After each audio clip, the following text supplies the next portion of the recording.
So I was saying that the block process would never be assigned a CPU even if it is free.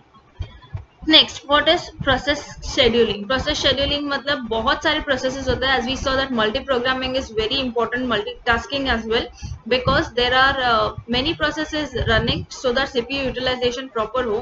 तो ये जो processes है उनका scheduling होना बहुत ज़रूरी होता है. और वो scheduling उस basis पे करते हैं so that we meet some objectives, we meet some goals. अभी क्या objectives, क्या goals होना चाहिए while scheduling? See.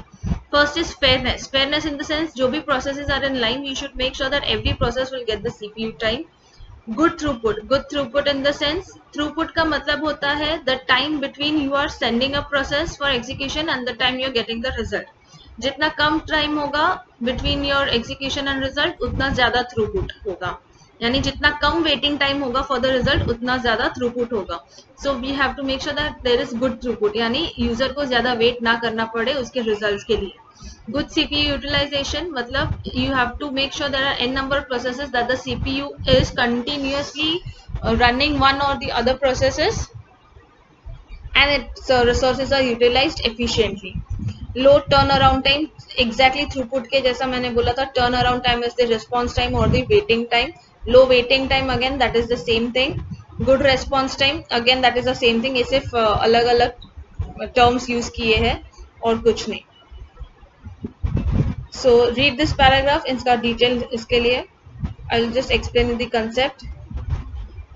Next, we are starting with multitasking. A task can be defined as asynchronous code path within a process. A process can consist of multiple tasks which can run simultaneously in the same way that multiple tasks should be able to run concurrently within a process. Multitasking क्या होता है कि जैसे हमने बोला था multi programming, यानी एक से ज्यादा प्रोग्राम्स रेडी होना चाहिए. मल्टीटास्किंग मतलब एक ही प्रोग्राम को डिवाइड करके अलग अलग एग्जीक्यूट कर सके या बहुत सारे प्रोग्राम्स को एक साथ लेके अलग अलग एग्जीक्यूट कर सके, उसे हम मल्टीटास्किंग ही बोलते हैं.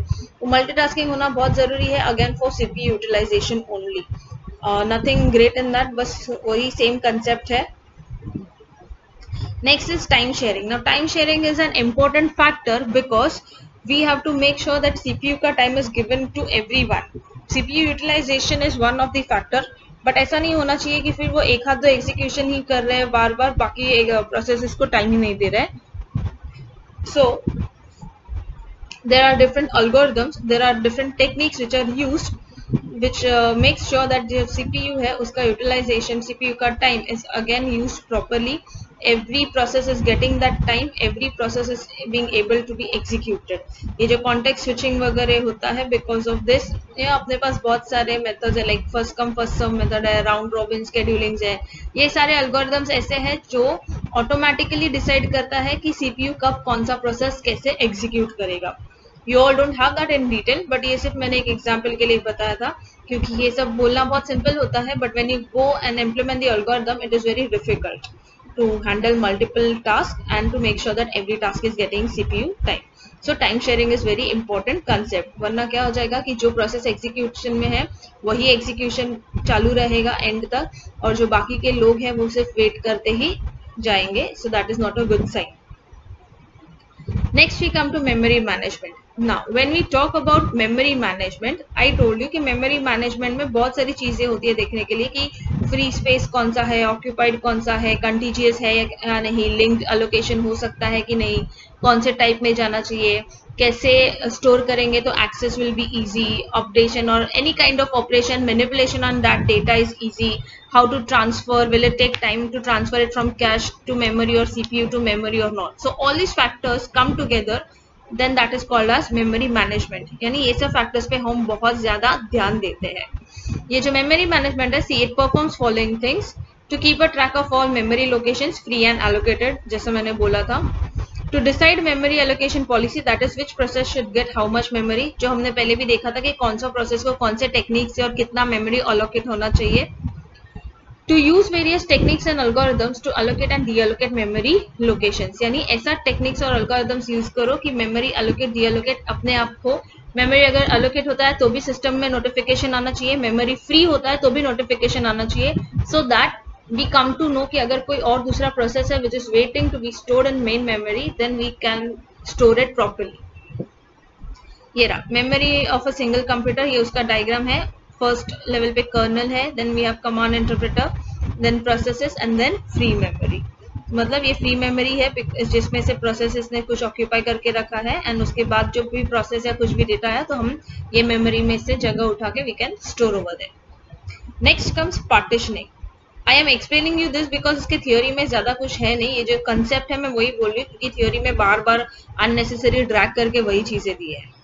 पार्टीशनिंग का मतलब होता है कि ये जो मेमोरी है उसका पार्टीशन कैसे हुआ है। अब जो भी मेमोरीज है उसमें कुछ पार्टीशन है वो बहुत फिक्स्ड होते हैं कि वो ओएस के रिलेटेड यूज होंगे, वो सीपीयू साइकिल्स के या सीपीयू रिसोर्सेज के लिए ओवरऑल यूज होंगे, और उसमें से कुछ पार्ट्स अपने लिए अवेलेबल रहेंगे। Just for example, only for understanding purpose I am telling you कि सपोज मेरे पास 100 MB का स्पेस है तो उसमें से मैं 30 MB रिजर्व रखूंगी।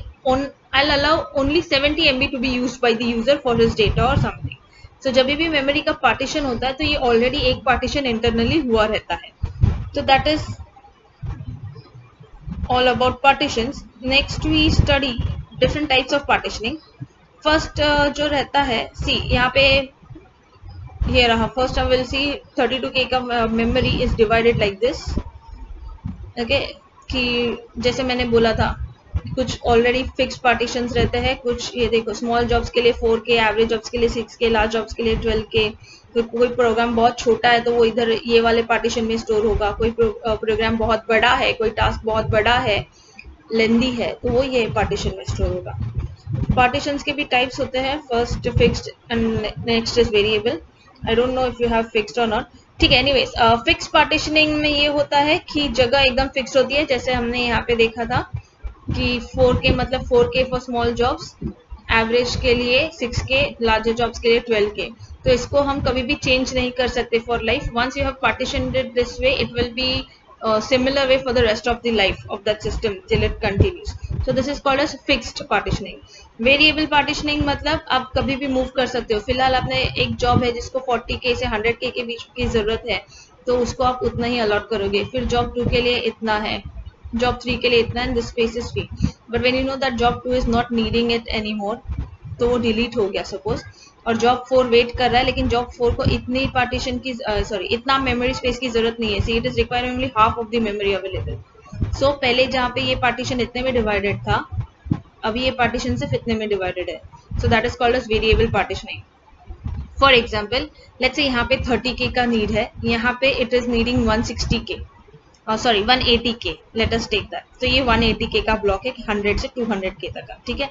अभी जो जॉब 4 है उसको सिर्फ 140K तक का नीडेड है। सो इसके लिए हमने क्या किया, नीचे का स्पेस फ्री रखा और जॉब 4 के लिए सिर्फ इतना पार्टीशन किया, from 100 to 170K, that's it. So this is called as variable partitioning, where depending upon the jobs or say the task you are having, based on that task you are partitioning the memory. इससे problem क्या होता है कि जो fix partition में था कि हम कभी भी साइज लिमिट चेंज नहीं कर सकते, वो सॉल्व हो जाता है वेरिएबल पार्टीशनिंग में। बट इसमें वेरिएबल पार्टीशनिंग में भी एक प्रॉब्लम हो सकता है कि इसमें बहुत छोटे छोटे पार्टीशंस रह जाए जो कभी भी यूज ना हो। When we talk about partitioning, we also come into one thing that is called as paging. Paging का मतलब क्या होता है कि हम जो मेमोरी है उसे लॉजिकल मेमोरी है उसे फिक्स साइज के पेजेस में डिवाइड करते हैं। पेजेस मतलब एक मेमोरी ब्लॉक जिसको मैं डिसाइड करती हूँ कि हर ब्लॉक सिर्फ 2 बाइट्स का रहेगा। तो मेमोरी में भी मैं वही करूंगी, हर एक डेटा को पार्टीशन सिर्फ 2 बाइट में करूंगी, सच दैट अगर मुझे पता है पेज 0, 1, 2 एंड 3 जो है वो फ्रीक्वेंटली यूज होते हैं तो वो मैं मेमोरी से निकाल के लॉजिकल मेमोरी में ऑलरेडी अवेलेबल रखूंगी। प्लस मैं एक पेज टेबल बनाती हूँ जिसमें मुझे पता चलता है कि पेज 0 कहाँ पे स्टोर्ड है, लोकेशन 1 पे। So whenever I need that page 0, what I will do is I will look at this page table and I will understand page 0 is stored in location 1. So I'll go into the memory, I'll check for location 1 and I'll retrieve that page and put that in logical memory. Logical memory से मतलब cache memory से फायदा ये होता है कि बार बार main memory में जाने की जरूरत नहीं पड़ती है। कैश मेमोरी से ही आप वो पेजेस रिट्राइव कर सकते हो, क्योंकि कैश मेमोरी में हमेशा वही डेटा होता है जो बार बार यूज होने वाला होता है, which is frequently used data is kept in cache memory. So this was all about paging. Paging, I am again telling, paging is nothing but dividing up data into small pieces of fixed size. अगर मैंने decide किया कि हर एक data सिर्फ 2 bytes में divide होगा तो every data is divided into 2 bytes. जो आपका कैश मेमोरी रहेगा उसमें भी आप उतना 2 बाइट्स का ही डेटा स्टोर करते जाएंगे. but you will also maintain a